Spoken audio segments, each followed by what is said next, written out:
Hi guys, it's just old Larry, Tom Bukovac, session man, Nashville, Tennessee. The great Music City. Dig this, man.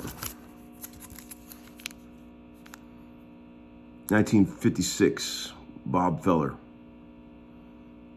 Graded 7. You know, Bob Feller, when I was a kid, let me shut this amp off. Is that noisy enough for you? When I was a kid, I ran into Bob Feller. He was one of the great Cleveland Indians. Ran into him downtown when I was playing a gig, and he signed my guitar. I'm a huge fan. Bob Feller pitched back in the days when there was no way to measure the speed. There was no radar guns. They didn't have the technology to measure speed. But those that were there say that he was throwing well over 100 miles an hour, which I believe. It's kind of like when you ask old boxers. I love to watch boxing films, and they interview old boxers and ask them who had the hardest punches of anybody, and boy, they always know. And there's no way to measure that stuff, but boy, when you ask those guys, you know, oh yeah, they always know who had the hardest. Like you always hear Ernie Shavers. Ernie Shavers apparently was the hardest puncher to ever walk in the ring. Can you imagine what that must feel like? Getting hit by that guy. And David Tua. You ever seen him? God, nasty punches. This is an old 1940 National New Yorker, also known as the Memphis Mini guitar. This is a fantastic guitar. I absolutely love these. You know what's really great about this guitar? I had one of these years ago that I really loved, and I sold it like a dumbass. And I missed it so bad that I actually found another one. And of course, this one doesn't sound as good as that first one I had, but it's still cool. I had the boys at Groons do up the frets on this one, put a good bridge on it. Really plays great. It's a cool sounding pickup, as you can hear, very quirky, unusual. But my son, my 10-year-old son Marshall, was saw it in the room the other day, and he, you know, he's just figuring all this stuff out. He picked up this guitar. He'd never seen it before. He just kept staring at it. He was just looking at it. He just kept flipping it over and looking at it. I mean, this thing has got some cool looking wear and stuff, and I think he was feeling that vibe. And he's really starting to get bit by the bug, and he was just like, God, Dad, this is a cool guitar. He was like, this thing is so cool, and he started playing it. You know, he's playing all his tunes on it, and he was like, man, I love this guitar. He's like, it's hollow, but it doesn't have any sound hole anywhere. which is crazy. I mean, I started thinking about it. Name another guitar that's hollow that has no F-hole or sound hole of any kind. I mean, you know, I'm not very hip when it comes to guitars, but I've never seen another one. Man, what a great day today. We finished up the 4 songs we were working on a record from my old buddy from Cleveland, little Bobby Gatewood, or as we call him, Gateweed. Man, got 4 great songs, and very excited about what we're doing over there at my friend Rick DeLima's studio. His dear wife made some nice coffee cake for us today, in case you were wondering what we had for breakfast. And, you know, it's really satisfying, you know, to spend a lot of time working on a record and it turns out really good and everybody's very happy. We had a guy named Jeremy Lister come in and sing some backing vocals today, and he did a fantastic job. Thank you, Jeremy. We got some stuff in the VCB here that we should get to, some hot VCB. What do we got here? I'm gonna try to do this without the corporate eye. No glasses.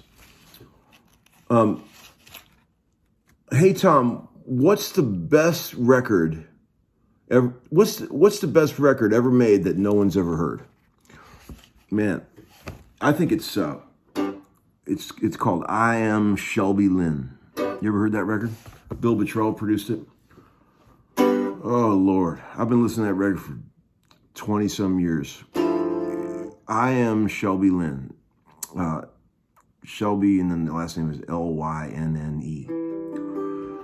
Oh man, do yourself a favor. That record is a gift to humanity. If you've never heard it, that's a good one. Let's see. Hey, what is with the Uncle Larry thing? It puts me off when he says that. Was the guy's comment?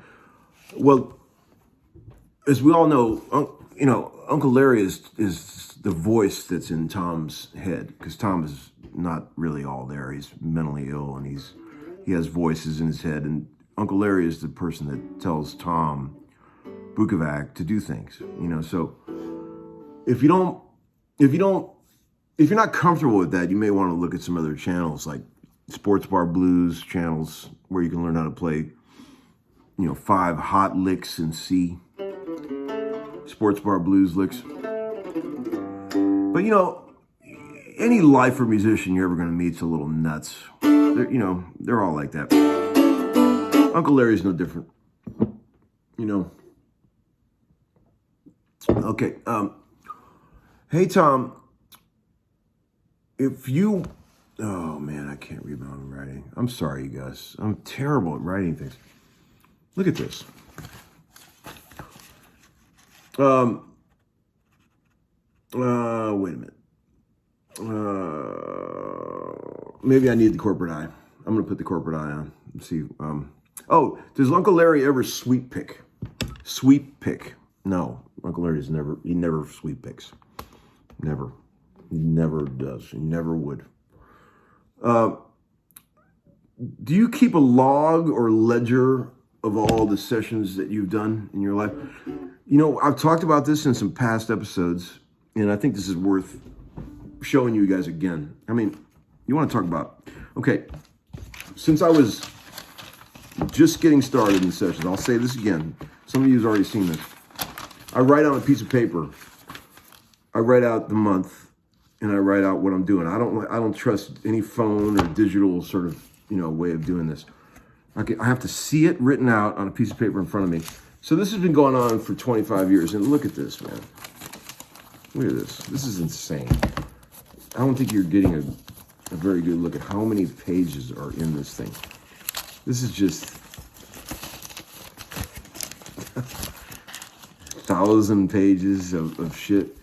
Sessions going, and it's not in order, sadly, but I mean, everything I've ever done is in these pages. I mean, look at this. This is back when I was working 7 days a week. Back before I had kids, you know. And here's a fairly busy month. Lord knows what year this is from, but I mean, look at that. This is the kind of shit I was doing back in the old days, which is how I afforded to buy a house that I lost in a divorce. And man, this just goes on and on. You know, one day when I'm really, really bored, or maybe I have a cold or something, and I've got 4 days, I might organize this into some sort of chronological thing. That would be pretty cool. Another thing to leave to the kids that they won't want. Let's get back to the questions. It's cold in Nashville right now. It's been really cold lately. What else we got? Hey, Tom, by now, if you wanted to, you could start your own cult. Would you ever consider doing something like that?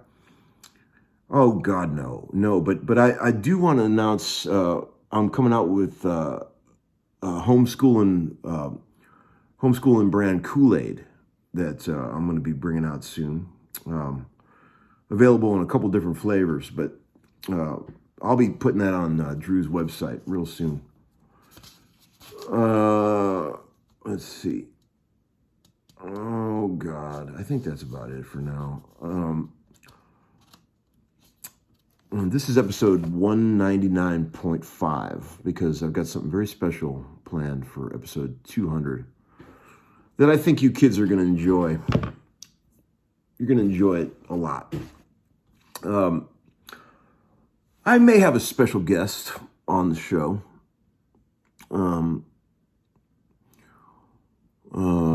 So stay tuned, and it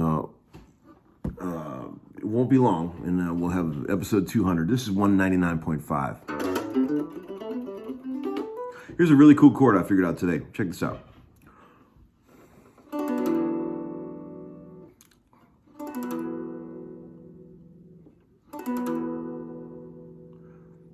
E, basically just a big old E add 9, 6/9. But this guitar is tuned down a whole step, so this would be a D6/9. From low to high, tablature 0-9-6-6-9-0. If that don't get you fired from a session, nothing will.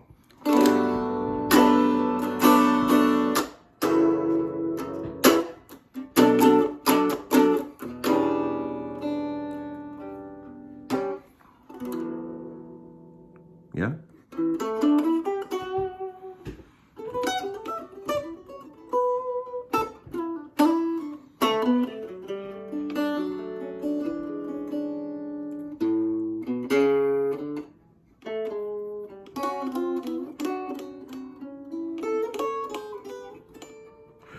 Okay, guys, thanks for watching. I hope you guys have a great rest of the week. And